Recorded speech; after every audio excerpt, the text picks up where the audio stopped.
comenzó la convocatoria de distintos sectores cercanos al gobierno para conformar un frente amplio de cara al 2026. ¿Eso cómo va, Sebastián?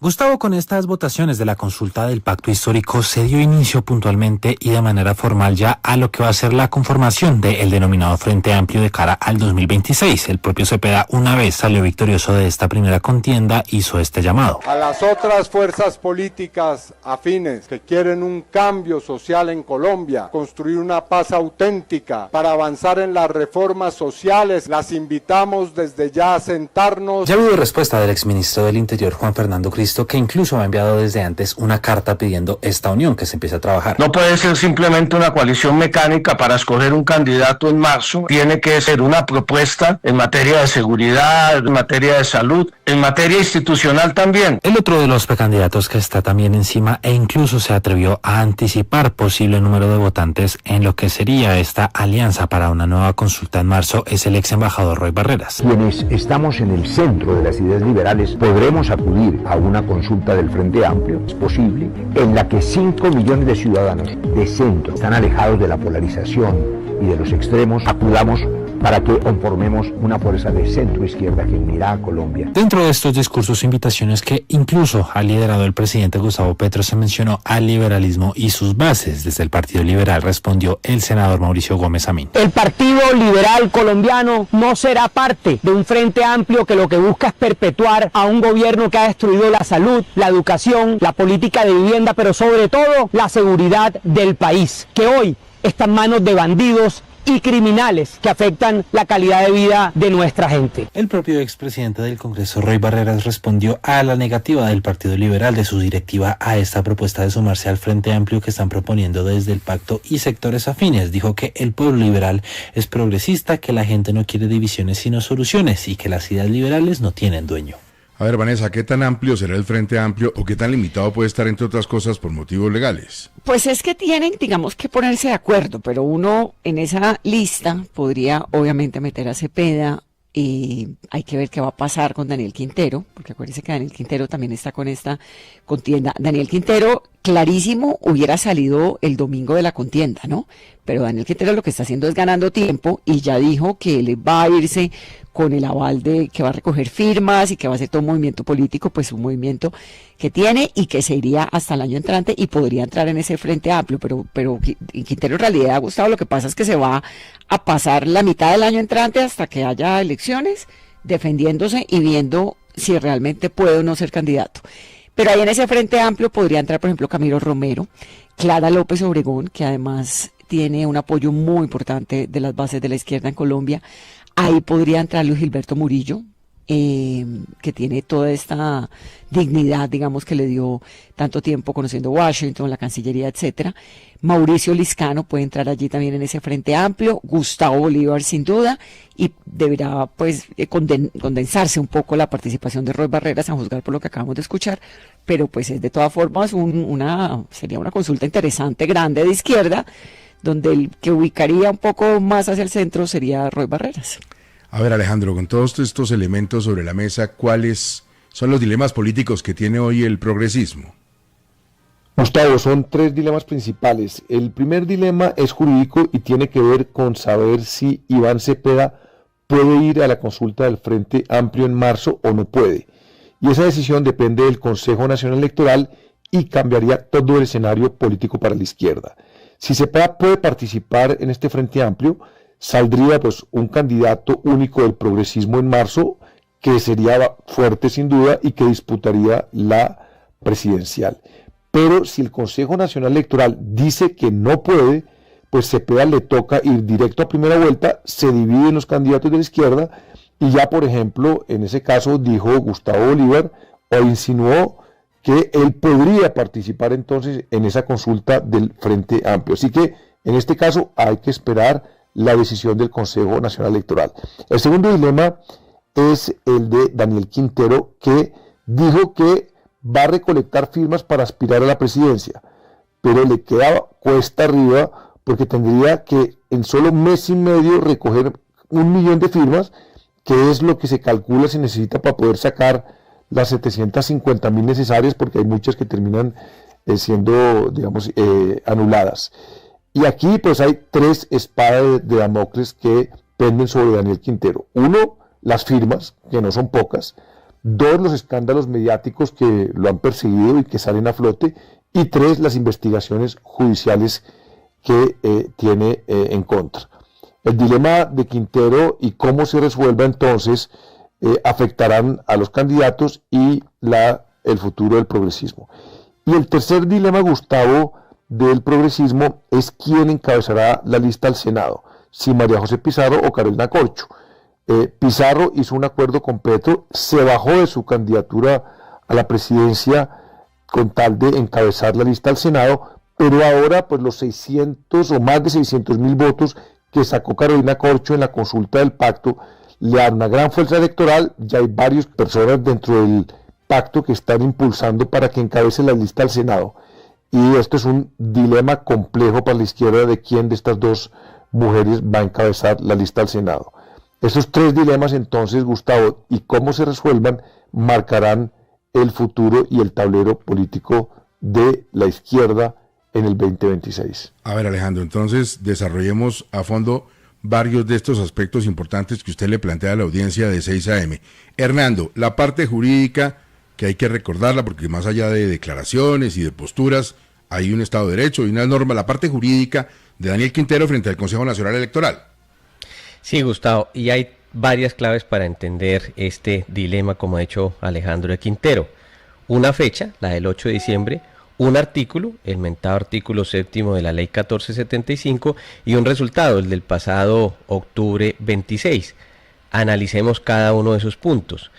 Dijo ayer el registrador, y le asiste en derecho toda la razón, que si eventualmente el exalcalde Quintero ratificado decía que iba a participar en el evento, la contienda presidencial mediante firmas, tendría él que remitir esa solicitud al Consejo Nacional Electoral. Y eso es así, claro está. Los candidatos, Gustavo, tienen hasta el 8 de diciembre para efectos entonces específicamente de definir esa participación. Y es el Consejo Nacional Electoral y no ninguna otra autoridad a la que le corresponde dar o no ese aval. Pero más allá de eso, la otra complicación que, como lo hemos dicho, tiene el exalcalde Quintero es ese artículo, el mentado artículo 7º de la ley 1475 del año 11. Y ahí se dice claramente, Gustavo, que quien se haya inscrito a una consulta no puede renunciar después a ella, o si lo hace, esa renuncia es inane, no tiene ningún efecto. Pero más allá de eso, entonces en el tercer punto, resulta que como la renuncia sería inane, Quintero perdió la consulta y no podría válidamente aspirar mediante otro mecanismo por ese resultado electoral. ¿Qué es lo único, Gustavo, que eventualmente le daría un salvavidas a Quintero? Eventualmente una decisión judicial que le permitiera inscribirse antes del 8 de diciembre, recolectar esas firmas y poderse presentar. Pero como decimos en la costa, la veo bastante cuellona. Peliaguda la cosa. ¿Lo que va a pasar de Nazaray podría pasar hoy? Sí, tal como le está contando el doctor Herrera, Gustavo, precisamente ya llegó esa solicitud de la Registraduría Nacional frente al Consejo Nacional Electoral para que les diga si pueden o no registrar ese comité de firmas que quiere Daniel Quintero. Ayer en horas de la tarde llegó al despacho del magistrado Cristian Quirós esta solicitud en la que la Registraduría le dice que efectivamente Daniel Quintero quiere recolectar firmas por el grupo significativo de ciudadanos Reset Total contra el Narco y los Corruptos. Así se llama el movimiento que quiere crear ahora Daniel Quintero. En esta comunicación la Registraduría dice pues que lo que todos hemos sabido, que ya Quintero fue postulado por la Unión Patriótica, por el Partido Comunista y por el Polo Democrático para participar en esas consultas, que pidió retirarse y que pues se le dijo que esto no era posible. Por eso pues le dice que por favor a la Registraduría, le dice al Consejo Nacional Electoral, dígame qué hago con esta solicitud. Hoy esta solicitud se irá a reparto. De ahí se va a convocar a una sala y es posible que se discuta durante todo el día de hoy. ¿Cuál es el lío tan grande, Gustavo? Que no hay antecedentes en este caso. Es la primera vez que el Consejo Nacional Electoral se enfrenta a una situación como esta, que un candidato se inscriba, pida una consulta, luego se eche para atrás y luego aparezca diciendo que quiere recolectar firmas. Sin embargo, y a pesar de que está en espera esta decisión del Consejo Nacional Electoral, Daniel Quintero ha insistido en que hoy volverá a la registraduría a las 2 de la tarde a inscribir su candidatura y que va a interponer acciones judiciales contra los funcionarios de la registraduría que se opongan a su inscripción por firmas. ¡Qué chicharrón! Ahora, en cuanto a lo de la pelea por la cabeza de lista en el Senado, escuchemos lo que dijo en las últimas horas Gustavo Bolívar. Tremendo chicharrón se va a armar con la elaboración de la lista al Senado del Pacto Histórico. Primero porque, y eso me consta, cuando hicimos el acuerdo los precandidatos con los presidentes de los partidos como garantes, decidimos que el segundo de la consulta, en este caso Carolina Corcho, encabezaría la lista al Senado. Y segundo porque a María José Pizarro también le ofrecieron la cabeza de lista del Senado a cambio de que se bajara de su candidatura presidencial y apoyara a Iván Cepeda. Entonces ahí hay un problema jurídico difícil, pero también hay un problema político, y es cómo desperdicias más de 660,000 votos que sacó Carolina Corcho. ¿Cómo desperdiciamos la oportunidad de que semejante votación no sea la que jalone por lo menos más renglones al Senado de la República en una angustia que tenemos de llegar al 55-86? Con todo respeto, María José Pizarro, no sabemos qué potencial tenga en este momento, y yo creo personalmente que Carolina Corcho podría entregarle más renglones al pacto histórico en el Senado. Entonces vienen muchas cosas. Personalmente creo que por conveniencia política sería Carolina Corcho quien deba encabezar esa lista al Senado. Vanessa, hay que comprar crispetas para ver esto, ¿no? No, esto es un rollo muy bravo porque todo el mundo tiene razón. Es decir, Carolina Corcho, nadie sabía su potencial electoral, acaba de mostrar que es una mujer de casi 700,000 votos y eso para cualquier político en cualquier contienda es un arsenal muy grande electoral. Pero María José Pizarro pues es una izquierda tradicional muy fuerte, hija de Carlos Pizarro, que encarna exactamente todo lo que el pacto histórico debería ser, que además le puso la bandera, acuérdese, presidencial al mandatario, a Gustavo Petro cuando se posesionó. Entonces Pizarro pues también. El tema es que Gustavo Bolívar no quiere a María José Pizarro, eso es una pelea histórica desde hace muchísimos años, pero María José estuvo adentro de la consulta y María José se retira de la consulta para apoyar a Iván Cepeda. Ese fue el acuerdo de todos los que estuvieron en la consulta, acuérdese, Gustavo, que dijeron, nos retiramos para apoyar a Cepeda. Y eso fue lo que hicieron, apoyar a Cepeda. Carolina Corcho no se quiso retirar de la consulta. Corcho dijo, yo sigo, yo qué tal que gane, yo me voy acá. Y se midió muy bien medida. Pero entonces el real tema aquí, pues es que todos tienen la razón. Corcho la tiene porque tiene una votación muy importante. María José la tiene porque el 26 de octubre se retiró, el 26 de septiembre, cuando decidió que lo que tocaba y acordaron, eso fue un acuerdo que hicieron, apoyar a Cepeda. Entonces también tiene la razón. Entonces sí, esa es la más brava que viene. Y entonces la cabeza de lista sería una de las dos. Y luego ya seguiría la lista con Pedro Flores, con Carmen Caicedo, con Wilson Arias, con Laura Ahumada, con todo lo que hemos venido contando aquí en este programa.